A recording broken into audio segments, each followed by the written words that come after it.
No town, no streets, just a dry stretch of desert. Pedy, white man in a hole, was what the Aborigines called the early prospectors, and they took the name for the region. This lunar landscape is the opal capital of the world. 80% of the world's opals are found here in South Australia, on the fields of today's Coober Pedy. But the first gems were discovered quite by chance. In 1915, J.R. Hutchinson and 3 companions were looking for gold. They traveled with 6 camels across the drought-stricken outback.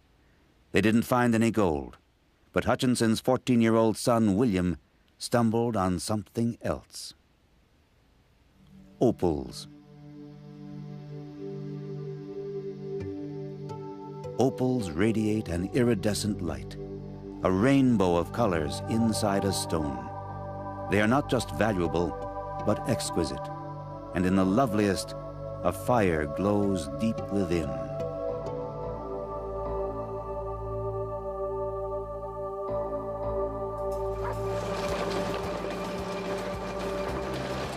Somehow, the colors of the opal transform the dry and dusty Coober Pedy into a home for those who don't mind a life of hard labor, of earth and heat and dust.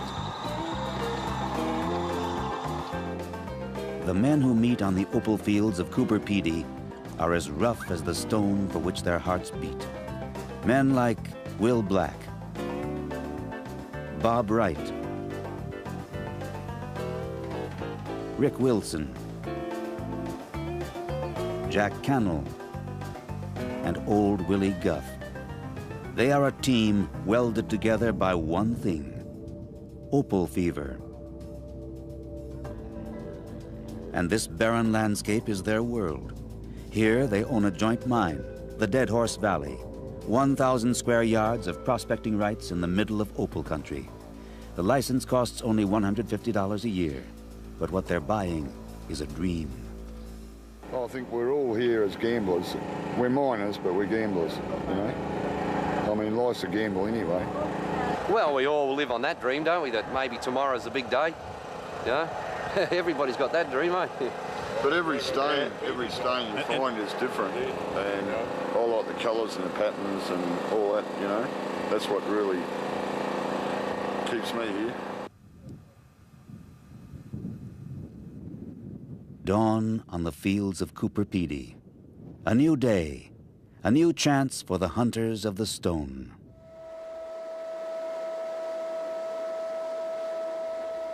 Like so many others, this day begins with the roar of the diesel, with dust and dirt. For Rick and his friends, hard work and tough conditions are all part of the game.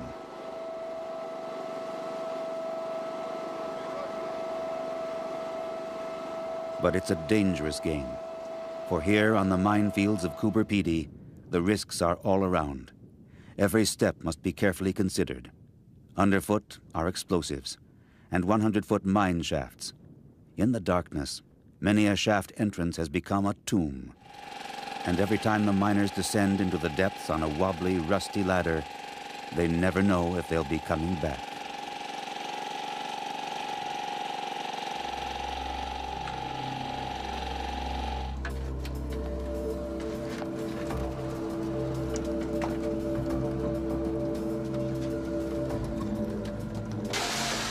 Down under the earth, the men burrow like moles.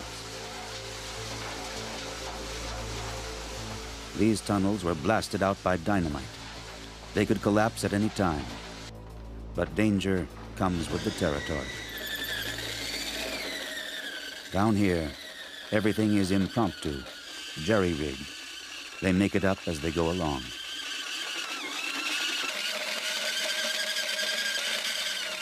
The miners are constantly drilling new holes for explosives, pushing their tunnel deeper and deeper into the ground.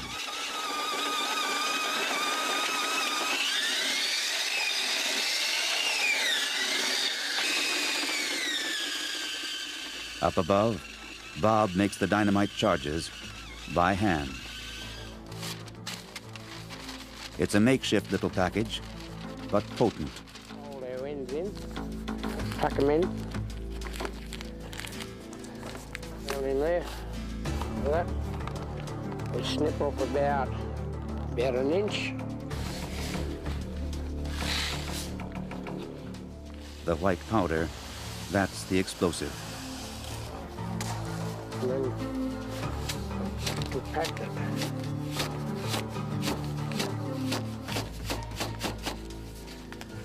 Okay.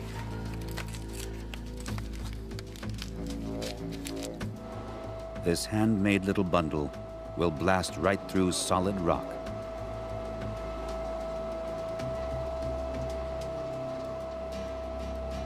In Dead Horse Valley, blasting takes place every day.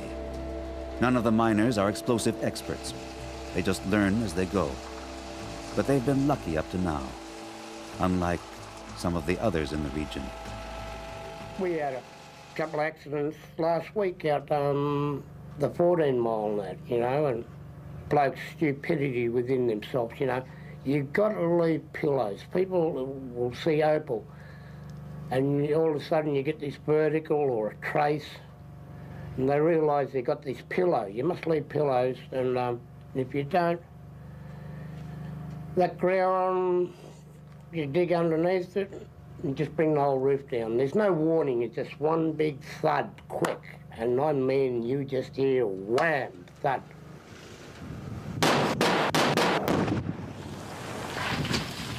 After the explosions come other dangers, poisonous fumes. If you got no blower, you put a set of shots in, you've probably got to wait a while for the fumes to clear. But with a blower, you can blast, and then you have your blower going, sucks all the fumes out, and you can work straight away, more or less.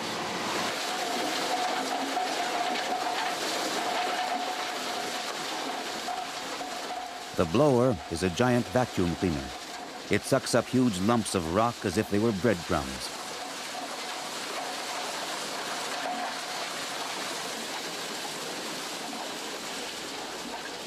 The powerful suction pulls the debris up through the pipes, all the way up to the surface.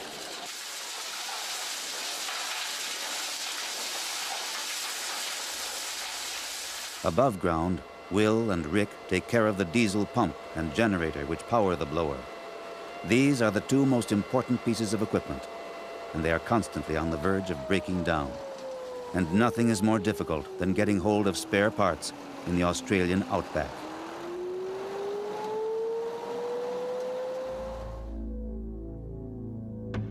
The desert is littered with the shells of automobiles, stripped of anything that might be used for the opal hunt. It's a graveyard of cars, remnants rusting away under the scorching sun. Out in this hard land, dynamite is not just a tool to hunt opals. It's also used to solve differences of opinion. This is the remains of an old blower. They had an argument, the company had an argument, and one of the partners blew it up. Set a couple of bags of nitro underneath it and just exploded it. This is all bits and pieces of it lying around here. Rough methods for a rough place. Problems are also caused by the clandestine nighttime visitors to the mines, the night shifters. Do a lot of damage because when we're mining, we mine safely, but when they come in, they just, because they're trying to do it quick, they put a heap of shots in, blow down under the level, and then knock it down, you know, and they make a mess of the mine. They leave the roof dangerous. So out here, who protects the mines and miners? Government officials? The police? We are the police. We police our own territory. You have to protect your property, yeah, and this is your property, yeah. So, well, if it comes to it, you'd have to shoot them, wouldn't you? Especially, some of them are pretty mean, some of these night shifters, you know, they'll try shooting you too. You know, so you have to be prepared.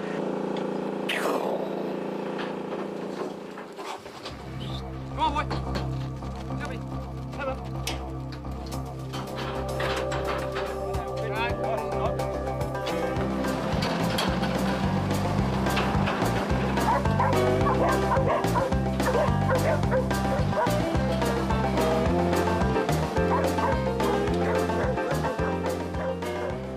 men don't work all the time in Dead Horse Valley.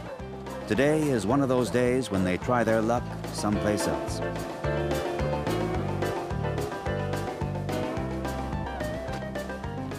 They are on their way to the old deserted shafts. Their equipment, as always, the ladder. Wish you could go down the bastards without bloody. Oh, that's all right. Then you can't get them off the bloody thing up. Hey? There's some down there. Bob's got a load. Go and get some from him. Man's right.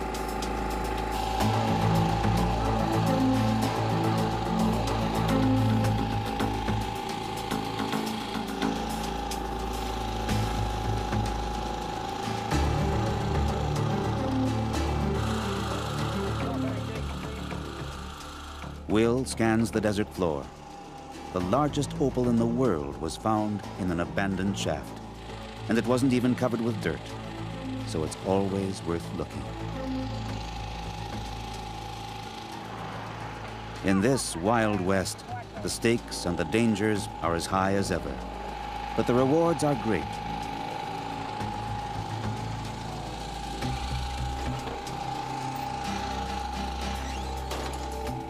If Bob seems nervous this afternoon, on edge, there's a reason. He has just found a cache of opals, but not in the Dead Horse mine. Back at his camp, he agrees to show us his find. Look at that, brother. Yeah. $3,000 an ounce. 3,000. You what? That's only a sample. Look at that. Huh? Top quality. Look at the quality in that. That's what all the opal boys want to buy. 8 Mile opal. Bob owns a small private mine behind his dugout. He works it with the help of Jack and Old Willie. This is where he discovered the opals, and he still hasn't gone through the entire find. The process will take most of the afternoon. Bob puts the loose rock into the centrifuge, which separates opals from sandstone.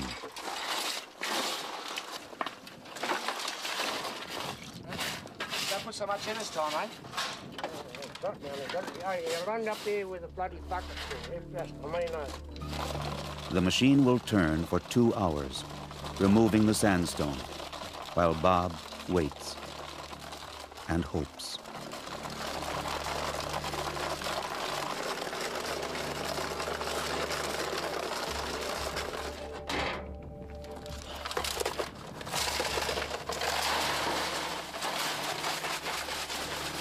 And finally, it's time to clean the stones once again and see if there are a few more opals to be retrieved from the pan.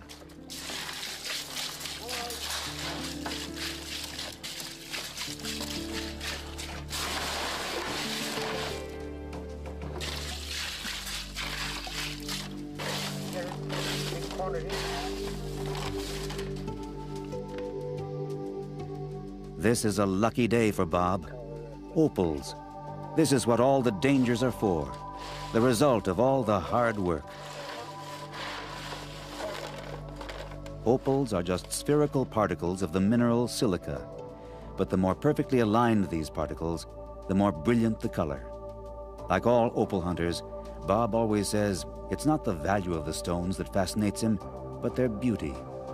Of course, once he's got opals, he has only one thing on his mind. I got business, brother. Business. Sorry. I like picking out opal. Same here. Yeah. But when you turn round, I got 40%, and you want to cut me 15% off to cover $200 or $300. Oh, $100 of bloody expenses. It's a fucking different story, Bob. 20% off my fucking. You get fucking stuff, Bob. I don't want to fucking know. You know you can stuff your fucking opal up your fucking ass. No. I don't want to know, Bob. What do you get? I don't care what I fucking get, you greedy bastard. No, I'm not. When money is involved, even friends can become rivals. For Bob and John, the search is always more fun than the business. But sooner or later, when things cool down, they can sit down together, have a few beers, and put it all behind them. Willie's going to explain. I'm wrong, not you. No, So I admit it, John. Hey, John? Yeah, bitch too. Hey. And so, in the end, harmony is restored in Dead Horse Valley. Hey, hey, look at that. And Bob's rough opals, they're on their way to Yanni Athanasiadis.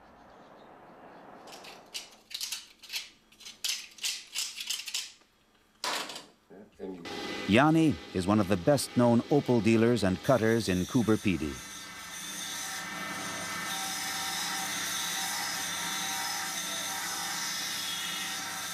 Over the years, he's handled a lot of gems and seen a lot of opal hunters come and go. In opal mining, perhaps it could happen to anybody at any time. Today you are broke, you don't have money even to buy cigarettes. Tomorrow you may have a lot of hundreds of thousands of dollars in your pocket. You only need to find the right place to dig this beautiful stone out, and it's very easy then. The best opals will be found tomorrow. That's the motto of everyone out here. And I did get the opal fever. Since that day that I got involved in opals, that's my life. Opal, it's my life. The last 25 years. I don't know to do anything else. A life in Coober, Pedy. A life for the stone. Coober, Pedy, it's a very nice place to live. You make very good friends. People are very, very friendly. A newcomer in Coober, Pedy will feel at home after a few days. Everybody is welcoming people in Coober, Pedy, and it is a different place. More than 60 nationalities live in Coober, Pedy, and many of them live underground. Even the Christian Orthodox Church on the hill is carved out of the rock in a so-called dugout. There are some very beautiful houses. From outside especially, you don't see a dugout very much. You really have to go inside. From outside, it looks like a hill with one door. You go inside, there are some beautiful homes.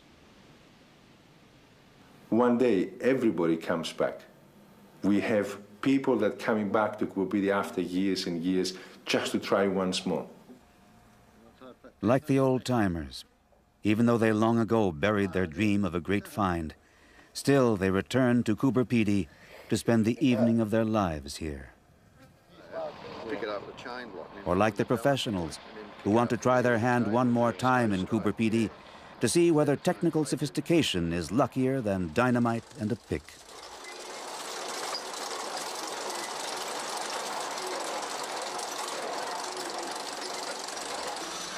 Sidney Absalom is working with a high-tech machine which carves its way through the earth precisely and efficiently.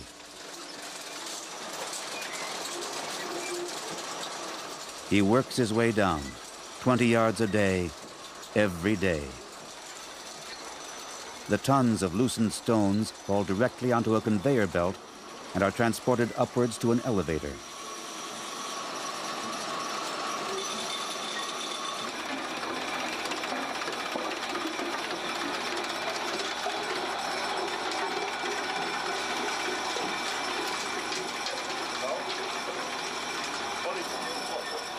But for all the machinery, Sidney knows it's his own senses that are key to the opal hunt.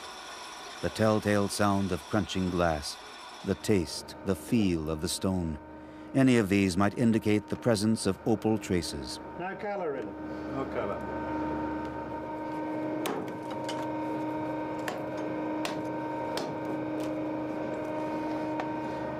That's an opal line there. Yeah. Only bony pots, matrix bony pots. But 99 out of 100 holes don't contain opal, just dirt. At the shaft entrance above ground, a new heap is growing.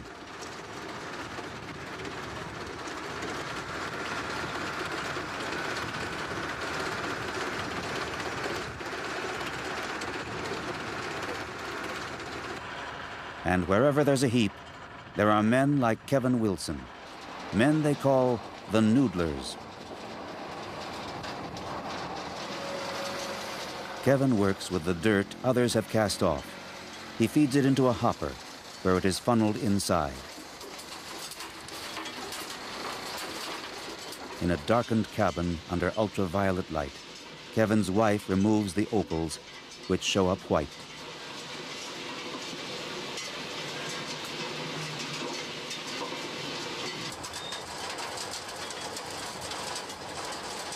Everyone in Coober Pedy is looking for treasure. Everyone has a dream, and Coober Pedy has enough space for all of them. Of course, some people will discover opals, some won't. But everyone who comes here finds something else, a wide-open way of life. Here, you can live any strange way you want, and they've got the interior decorating to prove it.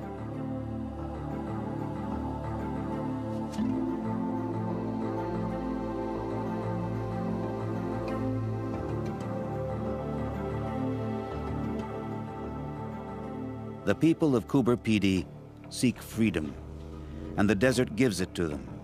The attraction of this hard, empty land is precisely its emptiness.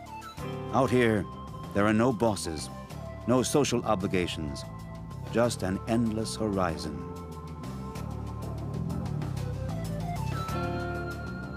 Even in death, the residents of Coober Pedy thumb their noses at convention. This tombstone reads, "Have a drink on me."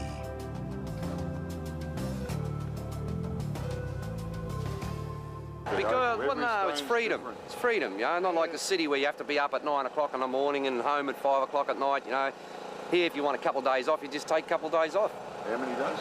Oh, you can take as many as you like, you know.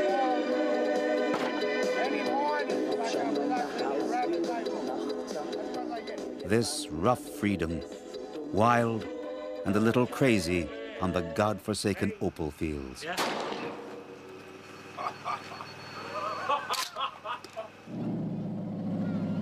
And once a week, on Saturdays, the opal hunters leave the holes and the tunnels behind and come out to the track to exchange the thrill of the colored stone for the thrill of high-speed racing.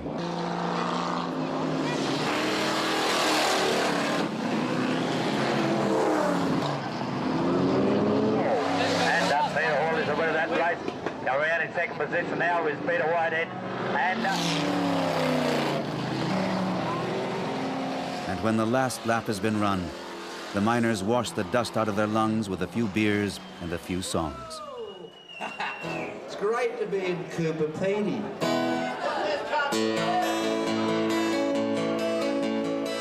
Here's a song that sort of... Boredom in the Outback, not in Coober Pedy. It's a good sing-along, so I want you to all sing along with this one, right? This song was recorded in England and would sound like this. Each day here brings something different.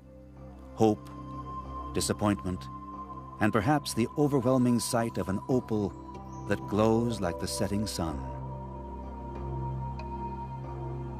As another day ends and evening falls on the fields of Coober Pedy, silence is rare. The engines here run around the clock. The machines are still working even while the miners sleep.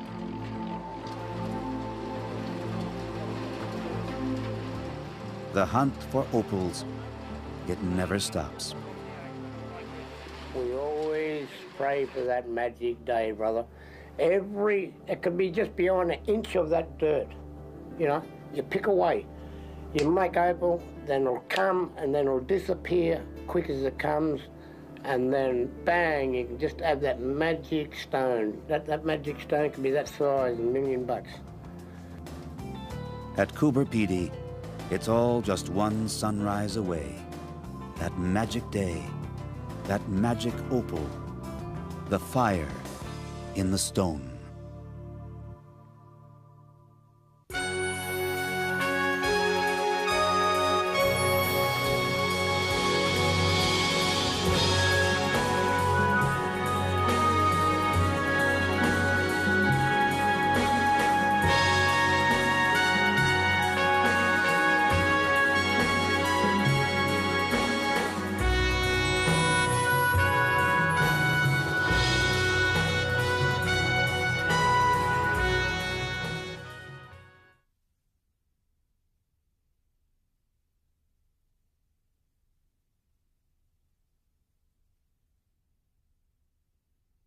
one thing: opal fever.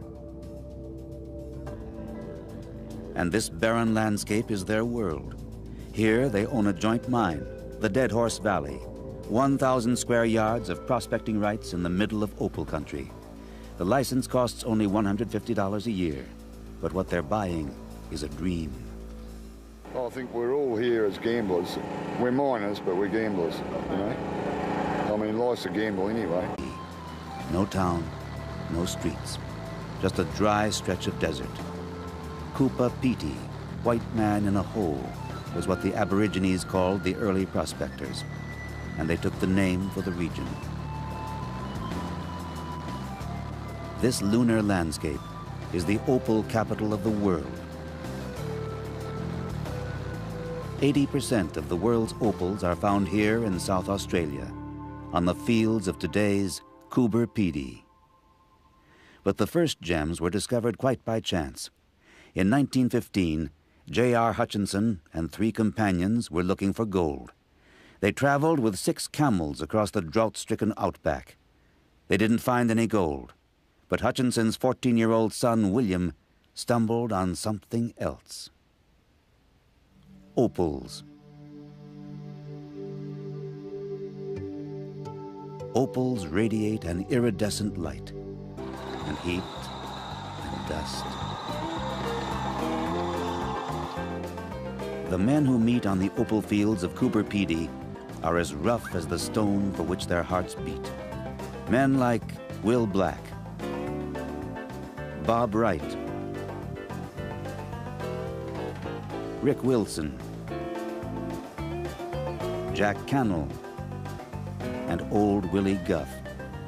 They are a team welded together by a rainbow of colors inside a stone.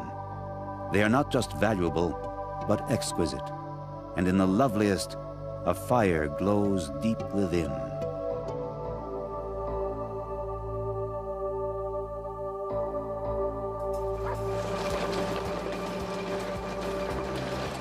Somehow, the colors of the opal transform the dry and dusty Coober Pedy into a home for those who don't mind a life of hard labor, of earth